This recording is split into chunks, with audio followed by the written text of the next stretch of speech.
1517년 말틴 루터가 종교개혁을 일으킨 이후로 503년이 지났습니다.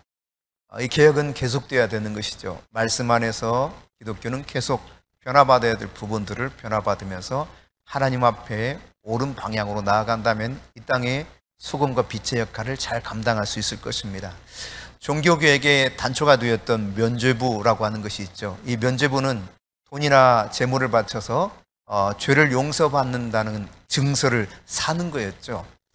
이 가톨릭에서는 이거를 면죄부라 하지 않고 면벌부다 이렇게 말합니다. 죄는 하나님만이 용서할 수 있는 것이고 벌을 받는 것을 면해주는 그런 것을 판매했던 것이다 이렇게 말하면서 요즘 이제는 대사라는 표현을 써서 큰 죄를 용서받는 것이다 뭐 이렇게 말하기도 하는데요.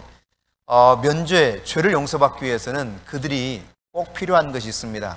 여러분도 아시는 것처럼 고해성사예요. 신부에게 찾아가서 자신이 어떤 죄를 지었는가 낱낱이 고백하게 되죠. 그래서 하나님으로부터 이제 용서받는 이런 과정을 거쳐가는데요. 13세기 이후로부터는 고해성사를 참여하지 않은 사람들은 성찬에도 참여하지 못하도록 아예 법으로 그들은 규정을 해버렸습니다. 그래서 늘 고해성사를 해야 비로소 예배에 참석해서 성찬에 참여할 수 있게 되죠. 성경적으로 말하면 사실 성찬은 매주 해야 됩니다. 모일 때마다 이것을 기념하라 하셨기 때문에 그런 면에서는 이제 카톨릭이 조금 더 혹은 루터교가 조금 더 정확하게 실시하고 있다라고 보게 되겠는데, 이런 성찬에 참여하는 것은 내가 주님과 함께하는 존재다고 하는 것을 확인하는 거 아니겠습니까? 그런데 이 성찬에 참여하는 것을 반드시 고해성사가 있은 이후에 참여하게 했기 때문에 가톨릭 성도들의 입장에서는 반드시 이 고해성사를 해야만 되었고 자신들의 죄를 그렇게 고백하게 되는데, 문제는 이 죄는 그렇게 해서 용서를 받지만 죄에 대한 대가는 좀 치러야 될 것이 아니냐, 이런 개념을 가톨릭에서는 가지고 있었어요. 그것을 보속이라 그럽니다. 보속. 그러니까 지은 죄를 적절한 방법으로 보상하거나 혹은 대가를 치러야 이것들이 사라진다는 거예요. 그러니까 이것을 제대로 대가를 지불하지 못하고 뭔가를 행해서 이 부분들에 대한 문제를 해결받지 못하면 형벌이 점점 쌓이는 거죠. 그래서 천국을 가지 못하는 거예요. 이런 교회를 다니지만 이런 죄의 대가를 제대로 치르지 못한 이 사람들은 보속이 점점 쌓여가지고 마침내 어떻게 되느냐, 연옥에 갈 수밖에 없다는 거예요. 연옥에서라도 이 형벌의 문제, 이 보속을 해결해야 된다는 것입니다.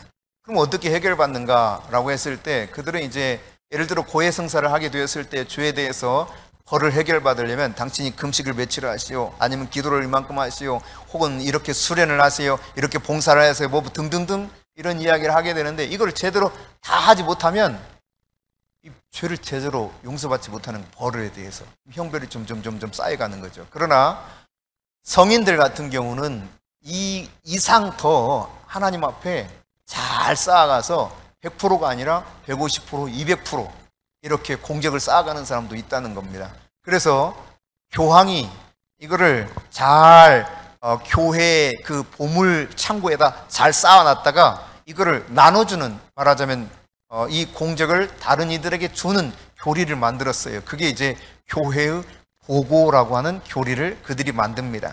여분의 공적이 있는 것을 교황이 관리했다가 면죄부를 사서 이 사람들에게 이제 이렇게 하기도 하고, 혹은 어떤 특정한 경우에 있어서는 우리 십자군 전쟁을 알게 되는데, 이 십자군 전쟁에 참여하는 사람들도 면죄부를 허락을 해가지고 이 자신이 형벌을 다 갚아내지 못하는 부분들을 용서해주는 이런 교리를 가지고 그들에게 적용시킨 바가 있습니다. 당시 이제 어떤 일도 있었냐면, 우리가 잘 아는 것처럼 로마에 가면 지금도 베드로 성당이 있잖아요. 얼마나 휘황찬란합니까? 대단합니다. 이 베드로 성당을 짓는데 어마어마한 돈이 들어갔어요. 당시에 교황 레오 10세가 이 베드로 성당을 지을 때 돈이 너무 부족하니까 결국 사람들에게 면죄부를 판매하기도 했습니다.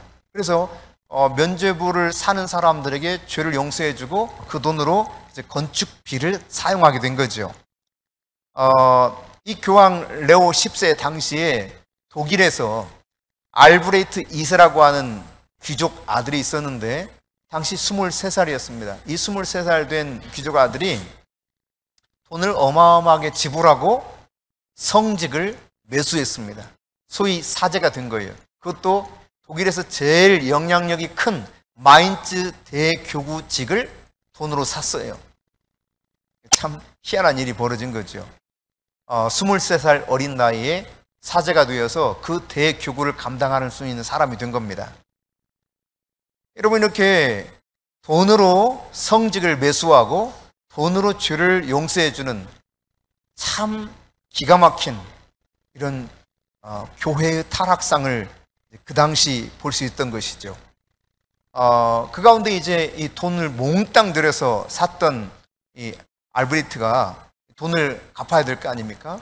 그래서 이 마인츠 대교구의 사제가 되었을 뿐만 아니라 돈으로, 그 당시는 사실상 우리가 잘 아는 건 지금도 그렇지만 신부들은 결혼하지 않죠.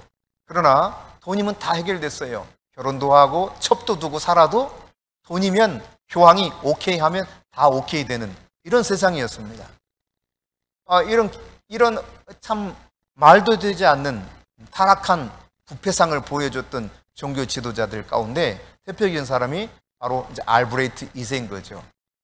이 사람은요, 이런 마인츠 대교구직을 샀을 뿐만 아니라 독일 내에서 면죄부를 판매하는 특권도 얻었습니다. 요새 말로 말하면 판권이죠, 판권. 면죄부 판권을 얻었어요. 그래가지고 독일에서 면죄부를 판매하게 합니다. 이런 면죄부를 판매해서 수입을 가지고 자기가 투거 가문에서 엄청난 돈을 들여서 그 마인츠 대교구직을 샀던 것을 갚기 위해서, 상환하기 위해서 그렇게 하는 가운데 요한 테첼이라고 하는 신부를 세워서 설교하게 해요. 소위 면죄부 판매 전문 설교자입니다. 여러분, 그 교회사를 보면 이런 것들이 다 나와 기록되어 있습니다. 그래서 면죄부 판매를 위해서 설교를 하는데 아주 기가 막히게 설교를 하는 거예요. 연옥에서 나를 꺼내달라고 하는 당신들의 부모들의 외침이 들리지 않느냐? 그 외침을 제발 들어라. 그래서 당신들이 말이지 연복에 딸랑 하면서 돈을 넣는 소리가 들리면 그들이 곧장 연옥에서 천국으로 옮겨간다는 거예요. 참 말도 되지 않는 이런 논리를 내세우면서 면죄부를 판매했던 것이 당시의 모습이었습니다. 이런 모습을 보면서 아주 조그마한 그런 그 비텐베르크라고 한 도시에서 사제로 있었던 마르틴 루터가 너무 황당한 일들이 벌어지니까 당시 알브레이트 대주교에게 편지를 썼어요. 이건 좀 문제가 있지 않습니까? 이런 점들은 아무래도 좀 바뀌어야 될 것 같습니다. 편지를 썼는데 이것이 권위에 도전하는 것으로 받아들여지면서 이제 교황청에까지 가서 계속 신문을 받고 결국 나중에 이제 파문당하게 되는 일이 벌어지게 되죠. 여러분, 비텐베르그 대학 교수이자 비텐베르그 성당의 사제였던 마르틴 루터가 95개의 사항들을 쭉 적어서 왜 이것이 문제가 되는가라고 하는 것을 자신 심호하는 성당 문 앞에 딱 게재하게 됩니다. 그러면서 점점 이것이 계속 변론과 논란이 일어나고 마르틴 루터는 위에서 권위로 누리려고 할 때 아니다, 이건 잘못된 것이다, 잘못된 것은 우리가 고쳐야 되지 않겠냐, 글도 쓰고 책도 쓰고 계속 주장하면서 이 종교 재판이 진행되어 가거든요. 그러면 마르틴 루터가 이야기하고 있는 면죄부에 관해서 95개 조항 그 사항들을 잘못됐다고 하는 것을 그렇게 게재했는데 그가 그렇게 주장하고 있는 이 95개 조항의 가장 핵심적인 내용은 뭐냐?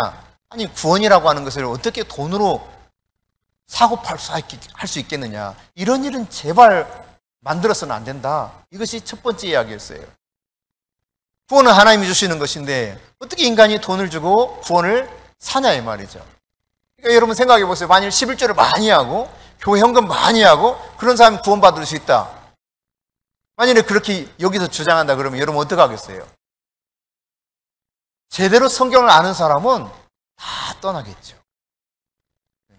마르틴 루터는 성경을 보았을 때 이건 아니지 않느냐라고 하는 것을 주장한 거예요. 구원이라는 것은 오직 하나님의 은혜를 주어주는 것이라고 하는 사실을, 하나님만이 하실 수 있는 사실을 그가 이야기했던 것이죠. 그런가 하면 이제 말틴 루터는 교황의 권위를 굉장히 존중했습니다. 그러나 뭔가 지금 잘못되어 가고 있는 것을 교황 당신도 좀 아셔야 될 것 같고, 이런 잘못되는 부분들이 있으니 면죄부를 판매하기까지 하는 이런 엄청난 일이 있으니 조금 우리가 바꿔야 될 거 아닙니까? 그래서 작은 개혁을 부르짖은 거예요. 그런데 그 작은 개혁, 이거 좀 바뀌기를 원하는 그 마음에서 출발한 것이 종교 개혁으로 확장되었고, 결국 거기에서 프로테스탄트 개신교가 나오게 된 겁니다. 네. 그러니까 그의 주장은 이런 것이죠. 내가 교황의 권위는 인정하지만 교황의 권위라고 하는 것은 세상에만 한정되어서 적용되는 것이지, 어떻게 죽은 이후에 연옥에 있는 사람까지도 마음대로 구원해낼 수 있느냐. 그것은 하나님이 주신 권위 밖의 일이다라고 하는 것을 주장했던 것입니다. 여러분, 루터가 이렇게 잘못된 권위로 누르면서 성경이 옳지 않다고 하는 것을 이야기하는 것을 말할수록 점점 막 죄어오니까 이 결국은 종교 개혁의 불씨가 되어서 계속 점점 이 잘못된 것에 저항하는 힘이 막 커가게 된 거죠. 이런 루터의 그런 그 활동 때문인지 몰라도 면죄부 판매가 지지부진했어요. 그래서 면죄부 판매 전문 설교가 요한 테첼이 유배를 가기까지 합니다. 이게 교회사에 일어난 해프닝 중에 하나예요.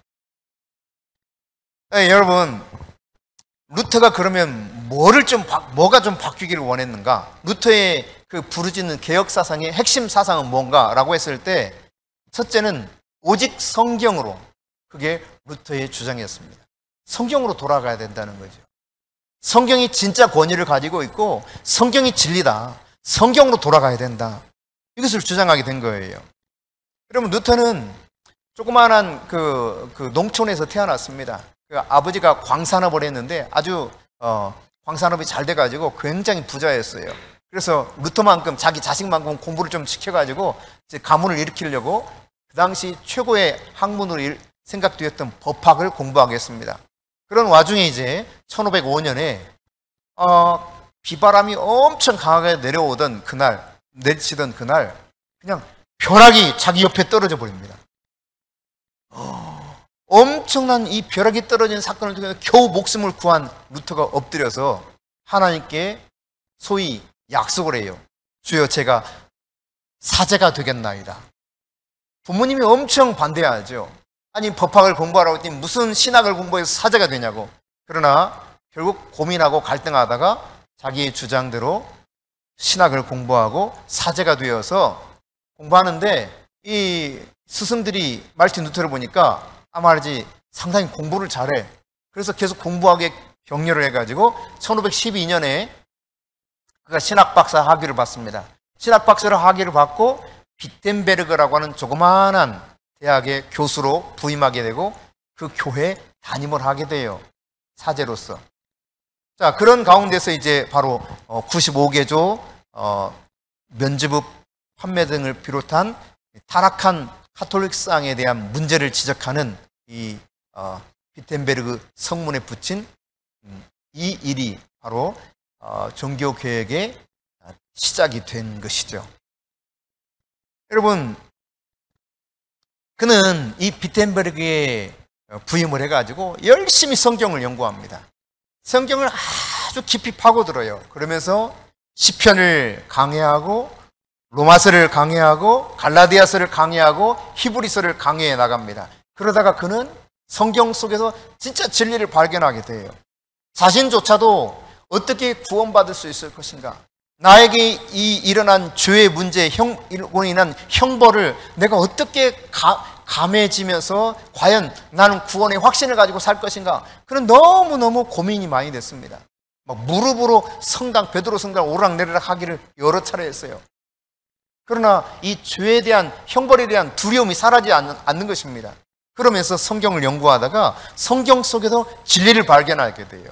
로마서 1장 17절입니다. 함께 읽습니다.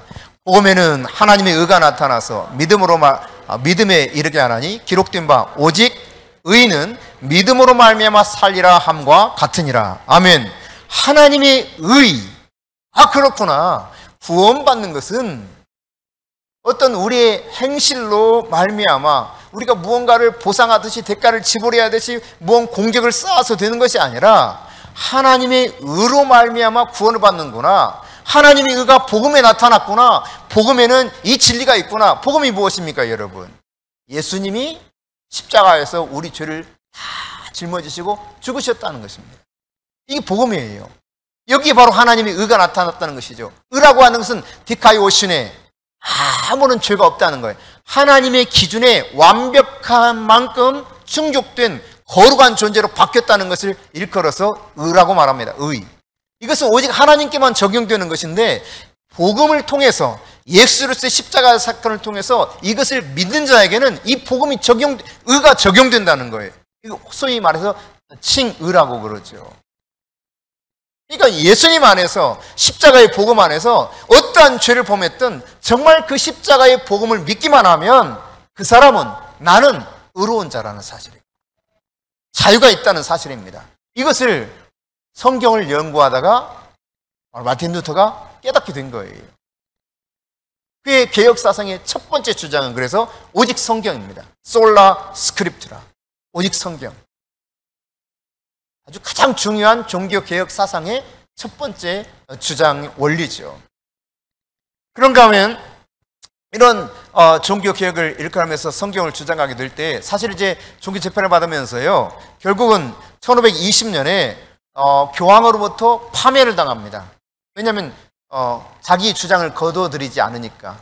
면죄부 판매하면서 말이지 돈도 좀 해서 로마 베드로 성당 건축 문제도 해결해야 되겠고, 또 교황의 권위가 굉장히 중요한데 이 마르틴 루터 조그마한 성당의 사제가 주장하는 것이 점점점 사람들에게 말하자면 영향력이 더 커지는 거예요. 이로 인해서 교황의 권위가 막 자꾸 낮아져. 그러니까 교황 그럴수록 이놈을 어떻게 제거해야 되겠다 이런 생각 속에 굽히지 않으면 너를 파면하겠다 하는데 그는 그렇게 말하죠. 나의 신앙 양심이 성경이 말하는 바를 따르지 않을 수 없다는 겁니다. 그리고 그는 타협하기를 거부합니다. 나는 성경이 옳다고 믿습니다. 이렇게 주장하고 나오는데 그로 인해서 파면당해요. 파면당한다는 것은 단순히 사제로서 넌 더 이상 일할 수 없다 이런 정도가 아닙니다. 그가 이제 죽어도 아무런 문제가 없다는 이야기예요.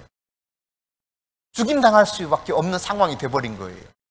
그러자 여러분 이 비텐베르그라고 하는 신학교를 누가 세웠냐면 작센 선제후 프리드리 공작이 세웠거든요.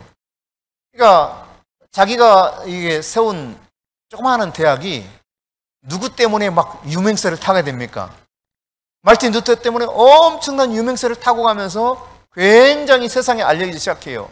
근데 이런 문제로 인해서 루터는 재판을 받아 파면당하게 되죠. 그 속에서 이 프리드리 공작이 몰래 아무도 모르게 루터를 납치해버립니다. 루터를 납치해서 숨겨주기 시작해요. 숨겨준 곳이 어디냐? 바르트부르크 성입니다. 작센 공작이 소유하고 있던 성 안에 숨겨줘요. 몰래 숨어서 이 성에 살아가는데 여기에서 단 11주 만에 신약 성경을 라틴어에서 독일어로 번역을 하게 됩니다. 최초로 이제 성경이 번역되기 시작하는 거예요. 여러분 그 당시는 라틴어 성경밖에 없었어요. 그래서 라틴어 성경을 평신도들은 소유할 수도 없었습니다. 평신도들은 오로지 사제가 강단에서 선포해준 말씀만 들을 뿐이에요. 그것도 말씀도 어떻게 듣느냐? 독일어면 영어 이렇게 듣는 것이 아니라 영국 사람 영어로 들어야 되고 독일 사람 독일어로 들어야 되잖아요. 그게 아니에요. 라틴어로 설교를 합니다. 알아들을 수 있어요, 없어요? 알아들을 수가 없어요. 그러니까 도대체 성경이 뭘 말하고 있는지를 알 수가 없는 거예요. 그러니까 권위자가 말하면 그대로만 따라갈 수밖에 없어. 이렇게 해야 돼, 저렇게 해야 돼. 꼼짝없이 그렇게 따라 면죄부 사. 그래서 그 당시 면죄부를 돈으로 사기도 했지만 한편 십자군 전쟁에 참여하면 면죄부를 그들에게 주기도 했습니다. 그래서 십자군 전쟁에 참여해서 연옥에 가거나 구원받지 못할 것은 두려움으로부터 해방을 받으려고 목숨을 걸고 전쟁에 뛰어든 수많은 유럽인들이 있었던 겁니다. 여러분, 이런 그 모습 속에 루터는 자신이 성경을 통해서 이 형벌로부터 자유는 그런 인간의 노력과 인간의 어떤 대가를 지불하는 공적으로 말미암아 주어지는 것이 아니라 하나님의 의, 복음에 나타난 이 하나님의 의로 말미암아 주어진다는 성경 원리를 깨달았기 때문에 사람들이, 성도들이 성경을 읽어야 된다. 이것을 깊이 깨닫고 성경을 번역했던 거예요. 제가 신학대학원 1학년에 입학했을 당시에 아직 그 교육전도사로 사역을 나가기 전에 다양한 교회를 다녔어요. 뭐 영락교회도 가보고 명성교회도 가보고 충현교회도 가보고 기장이 유명한 경동교회도 가보고 뭐 다 여러 군데 모든 교회, 여기 순복음교회도 가보고 조그마한 교회 성공회도 가보고 조그마한 교회도 가보고 여러분 잘 모르겠지만 여성교회라고 있습니다. 여성들만 모여서 예배를 드리는 여성교회가 지금도 있는지 모르겠는데 그때 당시 있었어요. 그래서 여성교회도 가보고 저들은 도대체 뭐라고 설교하는가? 그러면서 정교회가 있었습니다. 마포 쪽에. 그래서 마포에 가가지고 정교회 가가지고 정교회 예배를 드려봤어요. 한 15명 정도나 성도가 있더라고요. 예배를 집례하는데 뭐 다른 것은 그렇다 치고 설교 시간이 됐어. 라틴어로 성경을 읽더라고요. 그리고 설교를 하는데 라틴어로 설교를 하기 시작해. 알아들을 수가 없어. 그래서 라틴어 하는구나 하고 그냥 돌아왔던 기억이 있어요. 저희 친구 목사하고 지금 포항제일교회 담임하고 있는 친구랑 같이 갔었는데 그리고 여기는 지금도 이렇게 라틴어로 설교를 하네.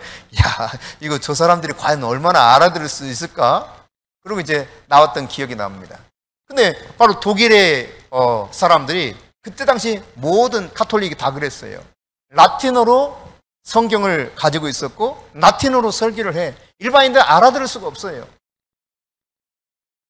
그래서 루터가 이건 아니다 싶어가지고 자기가 성경 속에서 하나님을 제대로 만났기 때문에 진리를 제대로 깨달았기 때문에 성경을 번역하고 마침내 신약을 그렇게 일주일 만에 번역한 다음 1534년에 구약까지 완벽하게 번역을 해서 독일어로 출간을 하게 되죠.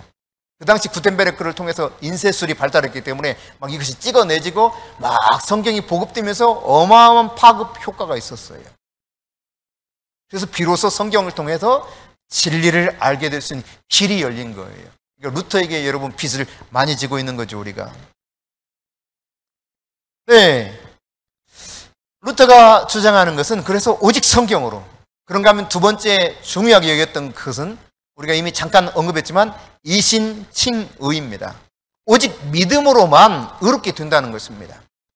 그렇습니다, 여러분. 우리가 의롭게 될 수 있는 길은 딱 한 가지예요. 예수 그리스도가 십자가에서 우리 죄를 짊어지시고 죽으셨다는 사실을 이 복음을 내가 믿을 때 나는 하나님의 의를 얻게 되는 거죠. 이게 이신칭의예요. 우리가 어떻게 죄와 형벌로부터 자유를 얻을 수 있느냐? 그리스도의 진정한 자유는 어디에 있느냐? 바로 이 믿음 안에서 비롯되는 것이라는 것입니다. 그러니까 내가 무엇을 해야 자유로워지는 것이 아니라 내가 믿으면 이미 나는 자유로운 존재야. 난 하나님의 놀라운 복을 받은 새 생명이 되었어요. 이것이 그때 당시나 오늘이나 동일하다는 이야기입니다. 그리스도 안에서 진정한 자유를 누릴 수 있는 사람이 되었다고 하는 사실을 본인이 깨닫고 그리스도인의 자유라는 책을 1520년에 발간하게 돼요. 그런 다음 이제 그가 주장했던 세 번째 중요한 것은 만인 제사장직입니다. 모든 사람이 사제들만 하나님으로부터 부름받고 특별한 사명을 받은 것이 아니라 모든 사람들이 하나님으로부터 특별한 소명을 받았다는 것입니다. 그래서 그때 이제 1520년에 동일한 같은 해에 독일 귀족들에게라고 하는 책을 써요. 독일 그리스도인 귀족들에게. 그 그리스도인 귀족들에게 말하기를 당신들도 하나님으로부터 부름받은 사제 같은 사람이다. 당신들도 하나님이 사명을 주신 존재다. 사제들만 아니라 모든 그리스도인들이 바로 이와 같은 사명을 감당해야 될 자다. 이 사실을 그 책을 통해서 주장하게 되죠.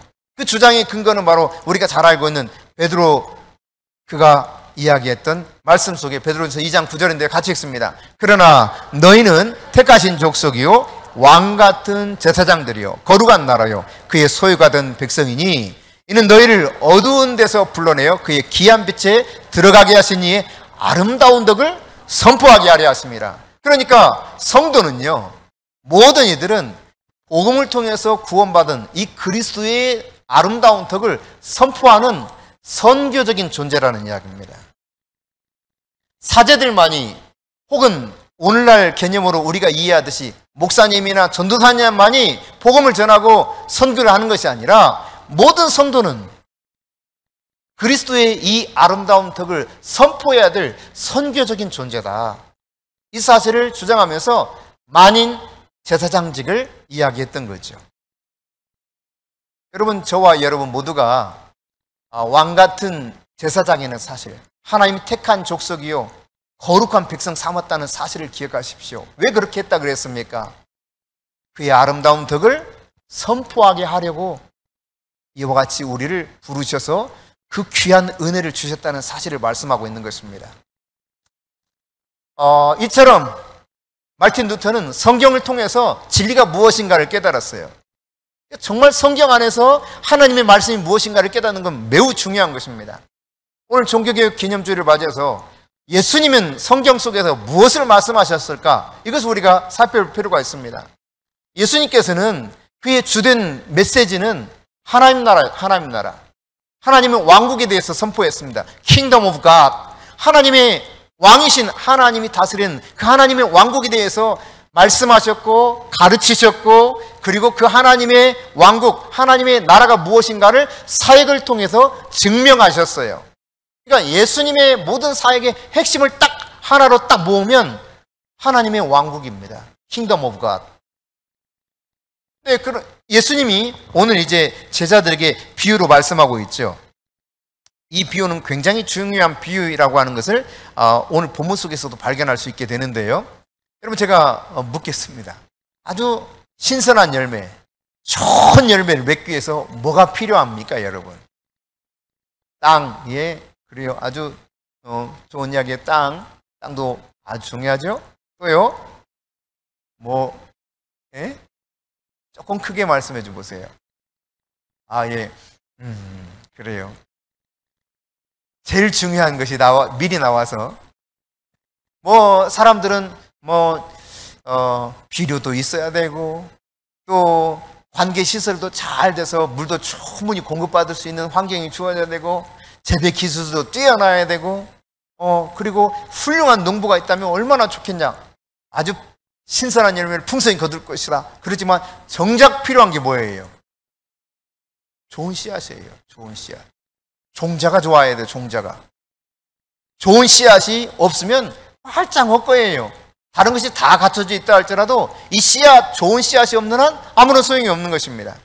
여러분, 역사를 바꾼 루터의 이 종교개혁의 가장 역사를 바꾼 사건이 무엇입니까? 바로 성경을 번역한 것이거든요.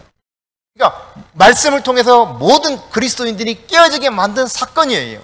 이것이 이 세상 역사를 송두리째 바꿔버렸습니다. 오늘 하나님의 말씀은 우리를 살릴 수 있는 가장 확실한 방법이에요. 하나님의 말씀을 통해서 내 영혼이 깨어질 때 그 속에서 진정한 자유를 누릴 수 있기 뿐만 아니라 하나님의 뜻을 발견하고 하나님 뜻대로 우리가 성도의 사명을 감당하는 건데 빛의 자녀, 소금의 역할을 감당할 수 있는 사람들이 될 수 있을 것입니다. 오늘 비유를 일컬어서 사람들은 그렇게 말하죠. 씨 뿌리는 자의 비유다. 한편 이 비유를 땅의 비유라고도 말합니다. 왜? 땅이 그만큼 중요하기 때문에. 그런데요, 13절 보실까요? 13절입니다. 같이 읽습니다. 또 이르시되 너희가 이 비유를 알지 못할진대 어떻게 모든 비유를 알겠느냐. 자, 여러분, 예수님 말씀은 이 비유를 알지 못하면 예수님 비유로서 굉장히 많이 가르치셨는데 다른 비유 알 수 없다는 거예요. 이 비유를 아는 것은 굉장히 중요하다는 것입니다. 하나님의 진리를 깨닫는 데서 매우 중요한 비유가 바로 이 비유라는 거예요. 이게 얼마나 중요했던지 성경의 저자들이 공간 보면서 다 기록하고 있죠. 마태도 누가도 이 사실에 대해서 아주 상세하게 기록을 하고 있습니다. 그럼 이 비유가 중요하다는 사실을 예수님께서도 깨우쳐 주시는 말씀을 하고 있어요. 3절에 3절 같이 읽습니다. 들으라, 씨를 뿌리는 자가 뿌리러 나가서. 자, 이 말은요, 너희들 잘 들어야 돼, 이 말이에요. 굉장히 중요하다는 이야기입니다. 강조하고 있는 표현이죠. 잘 들으라. 여러분, 오늘 말씀을 잘 들을 수 있기를 바랍니다. 왜? 예수님이 굉장히 중요하게 여기는 비유였기 때문에 이 말씀을 잘 들어야 돼요. 이 말씀을 잘 깨닫는 것이 하나님의 나라에 대해서, 예수님이 말씀하신 비유에 대해서 깨달을 수 있는 키가 돼요, 키.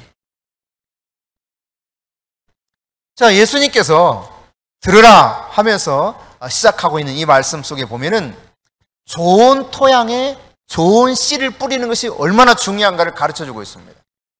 좋은 땅에다가 좋은 씨를 뿌리는 것은 선택사항이 아니에요. 좋은 열매를 거두기 원한다면 반드시 필수적으로 요구되는 것이 좋은 땅과 좋은 씨앗이라는 겁니다. 여러분, 열매 맺기 원하십니까? 신앙생활에? 여러분의 삶에서 정말 주님이 원하시는 열매를 풍성히 맺기 원하십니까? 그러면 선택의 여지가 없어요. 좋은 땅이 돼야 되고 좋은 씨앗이 있어야 돼요. 이게 아주 굉장히 중요한 필수 요소입니다. 그런데 여러분, 이 씨 뿌린 비유를 이야기했을 때 제자들이 이해를 못했습니다. 도대체 그래서 어떻다는 건데, 내용은 이해했겠죠, 내용은.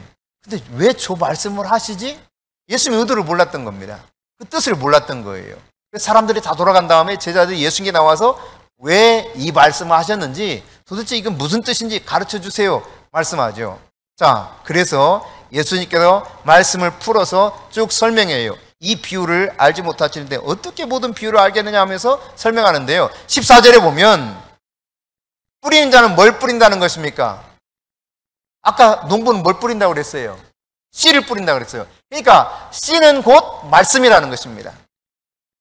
이게 굉장히 중요한 거예요. 하나님의 말씀을 뿌린다는 것입니다. 하나님의 말씀은 삶을 변화시키는 열쇠예요, 열쇠. 내 삶이 변할 수 있는 진짜 힘은 이 말씀이에요, 말씀. 루터를 변화시켰던 것처럼 이 땅의 그리스도인들이 진짜 변화된 삶을 살아갈 수 있는 그 힘, 능력은 어디서 나오느냐? 말씀에서 나오는 거예요. 그러니까 여러분, 이 좋은 토양, 이 토양에 대해서는 예수님이 다시 설명하고 있죠? 너희들의 마음에 관한 것이다. 그러니까 마음밭을 이야기하는 것인데, 이 마음밭 토양에다가 뭘 뿌리라는 겁니까? 좋은 씨앗인 말씀을 뿌리라는 거예요. 말씀을. 하나님의 말씀을. 여러분이 다양한 것을 통해서 마음에 심을 수 있어요.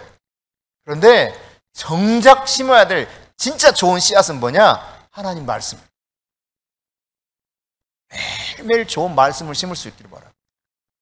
왜 늘 말씀을 읽고 그 말씀을 묵상하고 그 말씀을 연구해야 되는가? 그게 좋은 씨앗이기 때문에.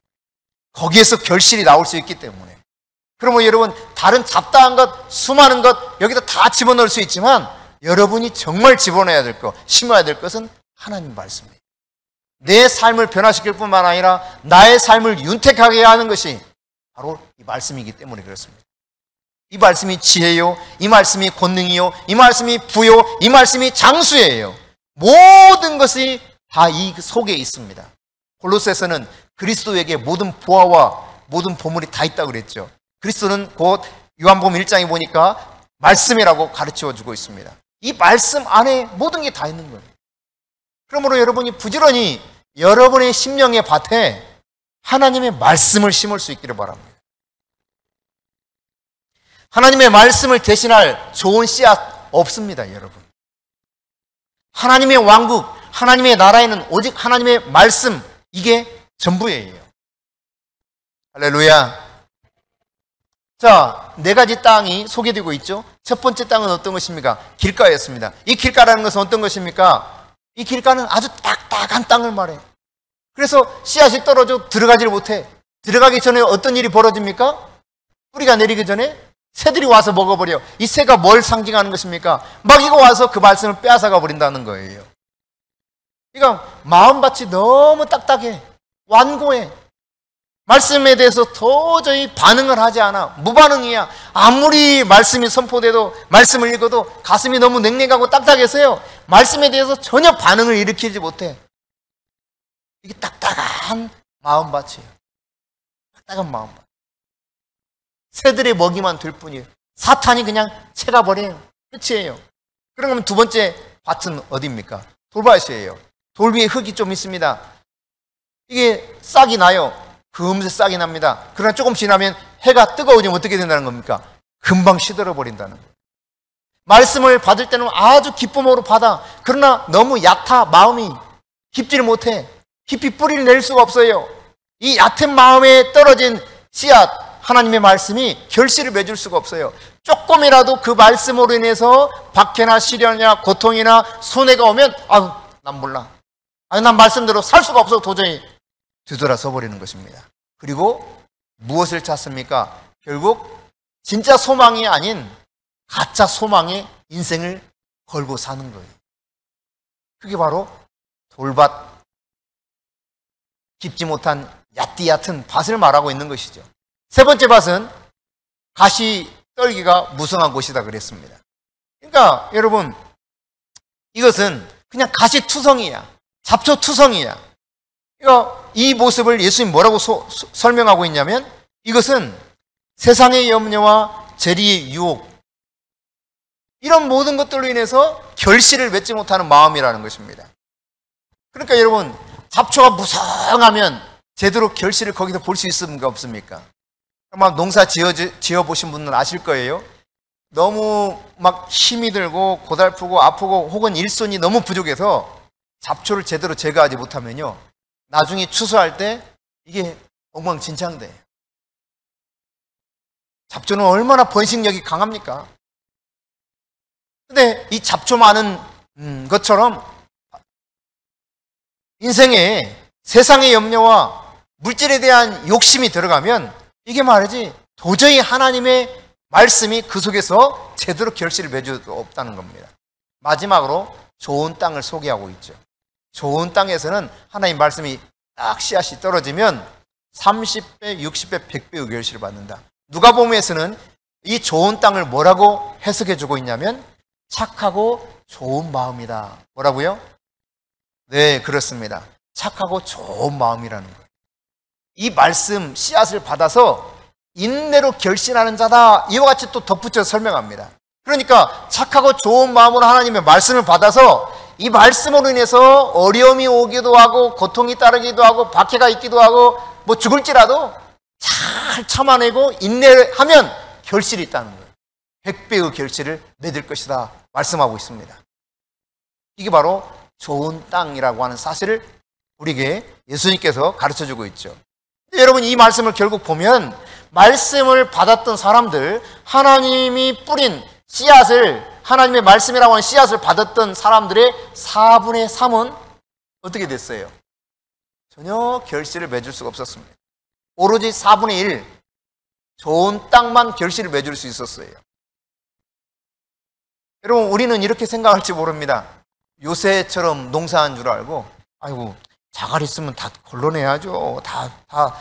돌들 다 걸러내고, 뭐, 여기 옆에도 이렇게 기르고 있잖아요, 채소들. 미리 다 돌 걸러내고, 또 땅도 그냥 파서, 가지도 잘게 흙을 부수고, 뭐, 비료도 갖다 주고, 뭐 해가지고 다 한 다음에 거기 씨앗을 뿌리죠. 그러나 그 당시 보통 농부들이 농사할 때 씨를 파종하는 방법은 흙 뿌리는 거였어요. 흙 뿌리는 거. 이런 바구니에다가 씨앗을 가지고 뿌리는 거예요. 탁 뿌리면 어떤 것들은 길가 떨어지고, 어떤 건 돌밭 떨어지고, 어떤 거는 가시밭에 떨어져요. 그리고 그 중에 어떤 것들이 좋은 땅에 떨어져. 이 좋은 땅에 떨어진 것만 제대로 결실을 맺더라. 이런 이야기입니다. 그러니까 예수님이 아무리 하나님 나라에 대해서 말씀을 선포하고 제자들도 그 말씀에 따라서 하나님의 뜻을 따라 주님의 길을 함께 동행하면서 복음을 전할지라도 열매가 모든 것이 다 나타나느냐? 아니라는 거예요. 비교돼봤자 4분의 1이라는 겁니다. 그러니까 열이면 그냥 숫자 편하게 둘밖에 안 되는 거예요. 열 중에 둘이에요, 둘. 너희들이 8명에게 마음 빼앗기지 말라는 겁니다. 좋은 옥토밭에 떨어진 2명에게 집중하라는 거예요. 그러면 거기에서 100배의 결실을 볼 수 있다. 제가 진짜 이 말씀이 궁금했어요. 제가 처음 교육전사 나갔던 그곳에서 중고등부를 담당했는데 이게 굉장히 궁금하더라고요. 진짜 이 한 알의 씨앗이 땅에 떨어져 죽으면 요한복음 12장 24절에 많은 열매를 맺는다 그랬는데 우리가 살펴본 이 말씀에는 100배의 결실을 맺는다고 그랬잖아요. 너무 궁금해가지고 제가 이 무렵이야, 이 무렵 가을철 막 들판에 벼들이 익어갈 때 그래서 제가 벼이삭을 따봤잖아요.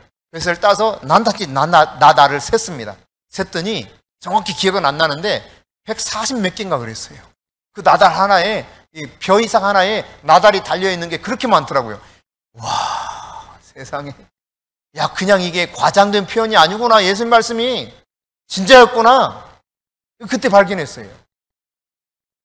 좋은 땅에 떨어진 씨앗은 열매를 맺는데 100배의 결실을 맺는 거예요. 할렐루야. 그러니까 예수님께서는 우리에게 열매 맺지 못하는 것에 너무 마음 졸이지 말라는 것을 말씀하고 있습니다. 왜? 열매에 대한 책임은 나한테 없어.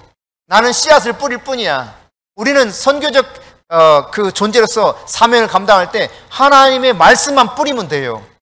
열매는 자라게 하시고 열매 맺게 하는 건 그분이 하실 일이고 또 거기에 그 주님의 뜻에 마음을 함께 만들어가서 본인이 믿음으로 반응하는 사람 속에서 일어난 일이에요. 그러니까 사실상 말씀을 뿌리는 자가 그것까지 다 신경 쓰면서 막 여덟에 매여 있지 않아도 된다는 이야기입니다. 둘만 잘 신경 쓰면 되는 거예요, 둘만. 이게 예수님의 사역 방식이었어요. 예수님이 수많은 무리들에게 말씀을 선포하시고 가르치시고 그들에게 또한 사역하시면서 눈꽃 뜰 데 없이 그들에게 사역했습니다. 그러나 여러분, 그 사역의 공생의 기간이 가면 뒤로 가면 갈수록 예수님의 사역의 집중 대상은요, 이제 무리들은 놔뒀어요. 제자들만 중심적으로 이끌고 그들에게 온전히 쏟아 부었습니다. 그 결과가 어떻게 되었습니까? 그들이 목숨 걸고 복음을 전하면서 세상은 복음으로 놀랍게 엄청난 열매를 보게 되었던 거예요. 이게 예수님의 방식이에요. 사도 바울도 마찬가지였습니다. 복음의 수용성이 있는 사람들에게 복음을 전했지 복음을 계속 거부하는 사람에게 당신 그래도 믿어야 돼. 그래도 이 복음을 받아야 돼요. 막 여기에 에너지를 다 쏟고 거기서 결실이 나오지 않기 때문에 좌절하고 낙심하냐? 아닙니다, 여러분. 복음을 제대로 받아들인 그 사람, 진리에 반응하는 그 사람에게 집중해서 두란노서원에서 2년 동안 가르치죠. 그들이 제자 뒤에서 아시아 전체에 복음이 퍼져가는 놀라운 열매를 거두게 돼요. 이게 예수님의 방식이자 바울의 방식이었어요. 12제자에게 집중했습니다.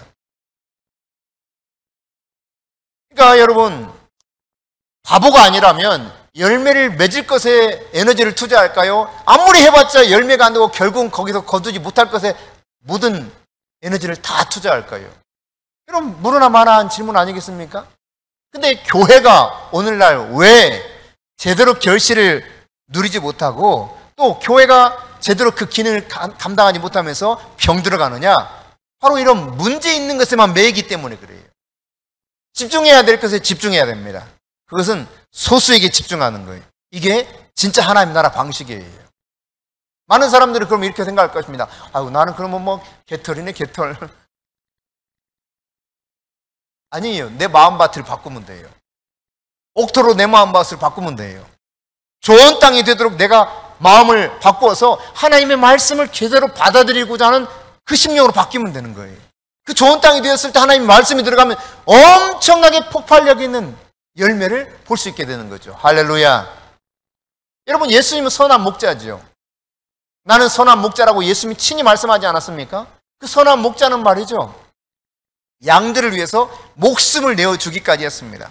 뿐만 아니라 잃은 양 한 마리를 찾기 위해서 99마리 양을 내버려 두고 찾는 이런 목자이기도 했어요. 그런데 여러분, 우리가 알아야 될 사실 가운데 하나는 말씀의 귀를 기울이지 않는 사람, 이런 사람에게 억지로 막 강요해서 막 듣게 강제로 어떻게 하질 않았습니다.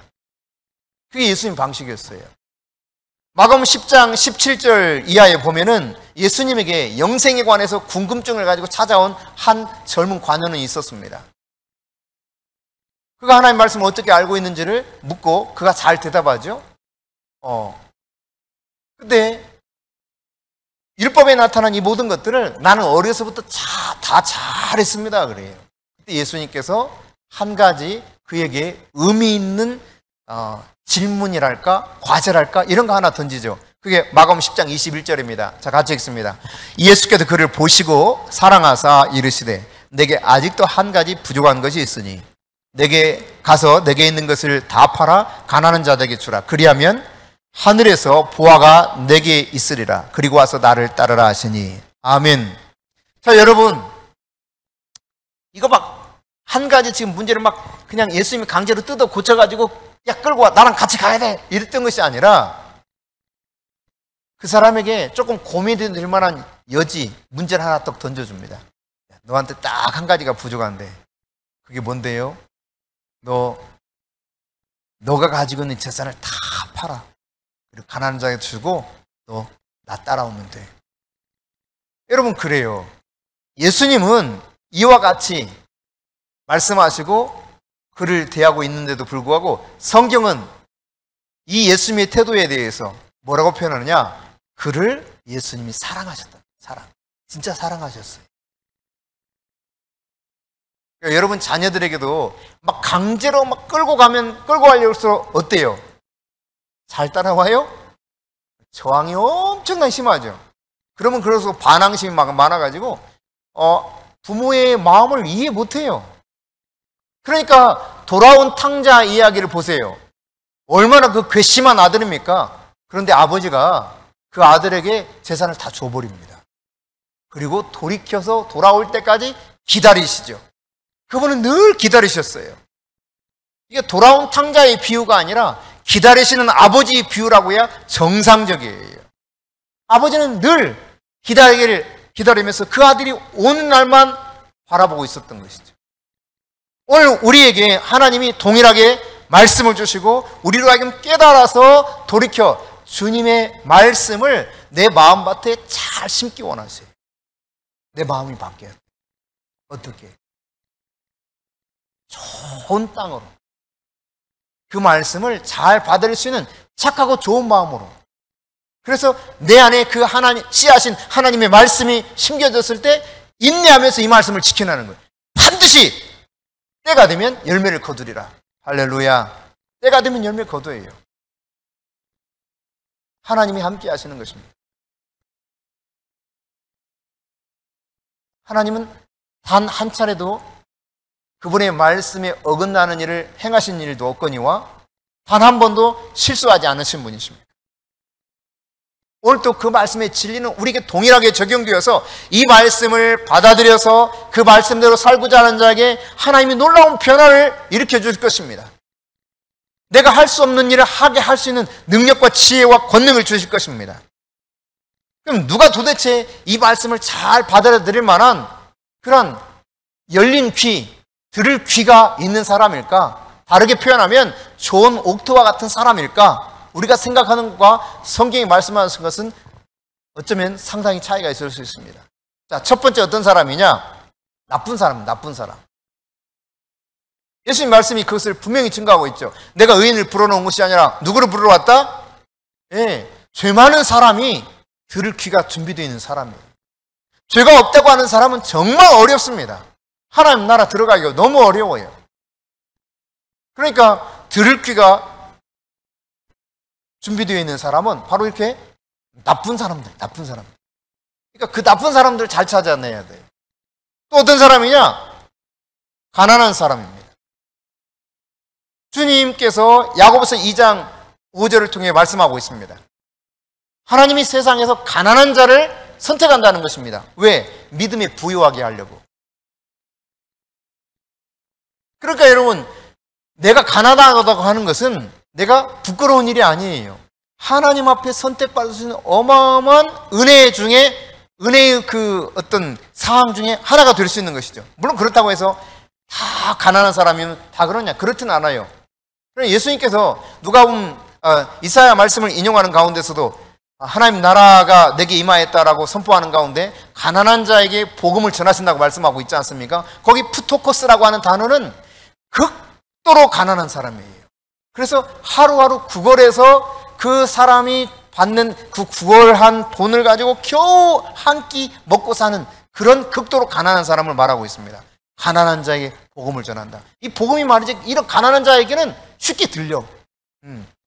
그래서 그 안에서 구원 얻을 뿐만 아니라 그 진리 안에 숨겨진 놀라운 은혜로 말미암아 가난한 자가 걸음더미에서 올려져서 하나님의 은혜로 부유케 되는 놀라운 은혜를 막 누리게 되는 거예요. 이게 하나님의 진리 속에 담긴 말씀이에요.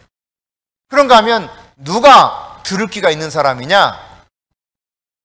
논리적으로 아주 탁월한 잘 배운 어른들이 아니라 어린 사람. 성경은 말합니다. 어린아이 같지 아니면 하나님 나라에 들어갈 수 없다. 그럼 내가 어린아이들에게 말씀을 전하는 것과 어른들에게 말씀을 전하는 것과 차이가 얼마나 많이 나는지 몰라요. 애들은 말하는 대로 쏙쏙 다 받아들입니다. 그냥 말하면 그런 줄 알아요. 근데 어른들은 다 걸러내. 웬만한 건 다 걸러내. 그리고 자기가 받아들이고 싶은 것만 받아들이려고 해. 그러니까 어린아이 같지 않으면 하나님 나라 들어갈까? 그래서 어려운 거예요. 그러니까 여러분이 어린아이들에게 부지런히 복음을 전하고 말씀을 선포할 수 있기를 바랍니다. 또 어떤 부류의 사람이냐? 교육 수준이 낮고 힘없는 사람이에요. 고린도전서 1장 27절입니다. 시작. 그러나 하나님께서 세상에 미련한 것들을 택하사 지혜 있는 자들을 부끄럽게 하려 하시고 세상에 약한 것들을 택하사 강한 것들을 부끄럽게 하려 하십니다. 아멘. 그러니까 여러분, 교육 수준이 낮으면 우리는 무시하기 쉽죠? 힘이 없는 사람 아주 그냥 아주 우습게 여길 수 있겠죠? 그러나 이들에게 들을 귀가 준비되는 사람들이에요. 뿐만 아니라 고린도전서 1장 28절 29절입니다. 같이 읽습니다. 하나님께서 세상에 천한 것들과 멸시받는 것과 없는 것들을 택하사 있는 것들을 폐하려 하시나니 이는 아무 육체도 하나님 앞에서 자랑하지 못하게 하려 하심이라. 아멘. 그러니까 여러분, 보잘것없는 사람입니다. 보잘것 하나도 없는 사람, 그리고 차별 대우받는 사람, 차별 대우 받을 수밖에 없는 그런 사람이에요. 그 다음에 무명한 사람, 아무것도 아닌 사람이에요. 유명한 것이 하나도 없어. 바로 그런 사람들이 들을 귀가 있는 사람이라고 성경은 우리들에게 가르쳐주고 있단 말이죠. 오늘 하나님의 말씀이 여러분의 마음밭에 오늘 또 떨어졌습니다. 씨 뿌리는 자처럼, 농부처럼 저는 하나님의 말씀을 하나님으로부터 받아서 여러분에게 선포하면서 씨를 뿌렸습니다. 여러분이 이 씨에 대해서 각자 내가 어떤 마음밭을 가지고 결실을 맺을 것인가, 여러분의 몫이에요. 길가가 되었든 돌짝밭이 되었든 가시떨기나무 밭이 되었든 혹은 좋은 땅이 되어서 열매를 맺건 여러분이 각자 여러분의 마음밭으로 받아들여서 그 말씀 안에서 하나님이 주시는 결실을 보게 되는 것이죠. 이 말씀은 우리의 삶을 송두째 바꿀 수 있는 능력의 원천의 사실을 잘 깨달으시고 여러분이 선포되는 말씀과 혹은 기록된 말씀을 통해서 꾸준히 여러분 마음에 하나님의 씨앗을 잘 심으시고 인내로 잘 결실을 이룰 수 있기를 축복합니다. 그래서 말틴 루터가 변화되어서 세상에 엄청난 은혜의 십자가의 복음이 편만하게 증거되도록 쓰임받았던 것처럼 오늘 이 시대에 여러분이 하나님의 그러한 손에 붙들려 쓰임받는 왕같은 제사장, 택하신 족속, 거룩한 나라 될 수 있기를 바랍니다.